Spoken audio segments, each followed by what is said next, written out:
And throughout that time, we've just had a tremendous roller coaster of insurance battles as we work to give him the care that he needs. When we look into some of these options for therapies, insurance was saying, no, we don't cover that. So as he was getting older, his rages seemed to increase dramatically. He would get angry and just whatever was near him, he would take and just make sure that he destroyed it.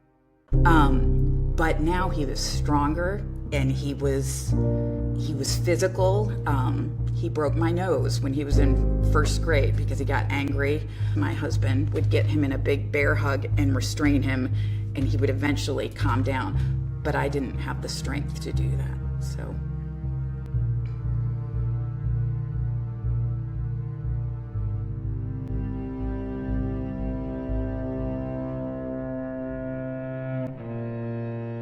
At first I was sad because you want your children to have the best life possible. And I said to my husband, I can't do this anymore. Sorry. I said, I can't do this anymore. And we had tried. A pediatric psychiatrist met with us and said, this child needs to be hospitalized, but we don't have a bed. And in probably 3 to 6 months, we'll call you and you can bring him back when there's a vacancy. And I've never felt so helpless in my entire life because I thought, my first thought was, how can we endure this, for another 3 to 6 months?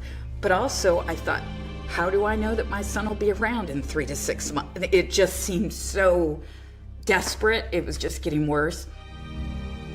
The head psychiatrist from the floor came down and said, I, in good conscience, can't send this child home. It was exactly 26 hours by the time we were admitted. And I have to say, in my 53 years of life, that is the single hardest thing I've ever done, leaving him there.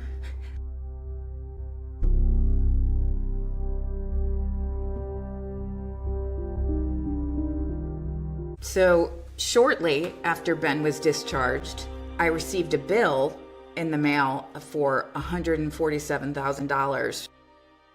I was beside myself and spoke to numerous people. If they weren't going to pay for it, why are they even involved in deciding whether or not he's there? My husband says there's type A and there's type Allyson. I take copious notes. I keep impeccable record keeping. I have a file for everything. I filed, I don't know how many, there's an appeal, and then when that's declined, you can appeal again. And I was doing all that. I sent letters to senators, congresspeople. This honestly turned into almost a full-time job in itself. And it took close to 2 months after Ben was discharged to finally get that approved. I truly think that it took 2 months because they were hoping I'd give up.